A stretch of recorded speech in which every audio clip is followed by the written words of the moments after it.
Hey Sunrise, it's Andrew here with your small group questions for this week as we look at Genesis chapter 49, verses 1 through 27. And so we have the prophetic words of Jacob to his sons. And so that's where we're going to start. So as you open this text, the very first thing is you see Jacob calling his sons to him, and it says that he's making this pronouncement about what in most translations is the latter days or the last days.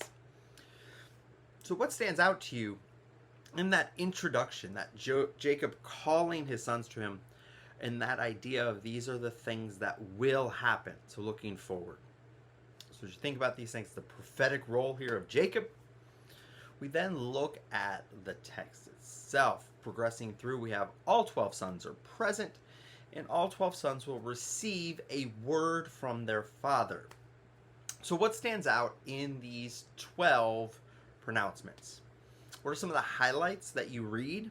What are some of the lowlights? So again, these aren't just blessings. We see some curses in here. So what are some of the highlights and the lowlights?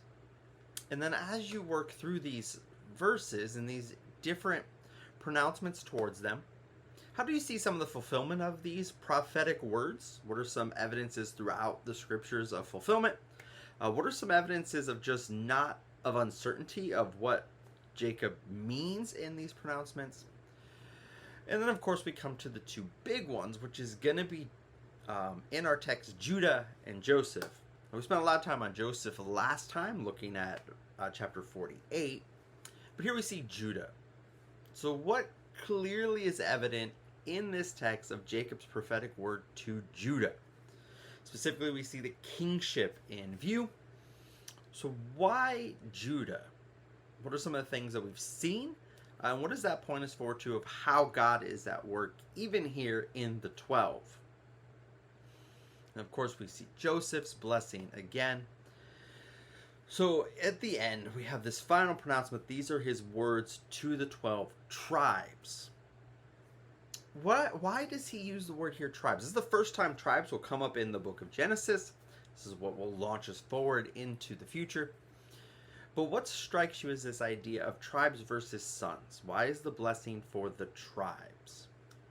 So as you think through that, start to unpack some of what the text is trying to teach us as we prepare for next week's conclusion with the death of Jacob and the pronouncement of the sovereign work of God over all of Genesis.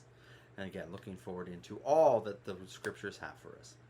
Again, hope you'll spend some time unpacking some of these things in the text and really diving down. If you've got time to really work through some of the Old Testament scriptures and connecting points, there's a lot that you can unpack here of how even in the beginning, God is preparing these tribes for the future and for their entering of the promised land as the original audience would know it. Hope you'll, again, spend some time in text.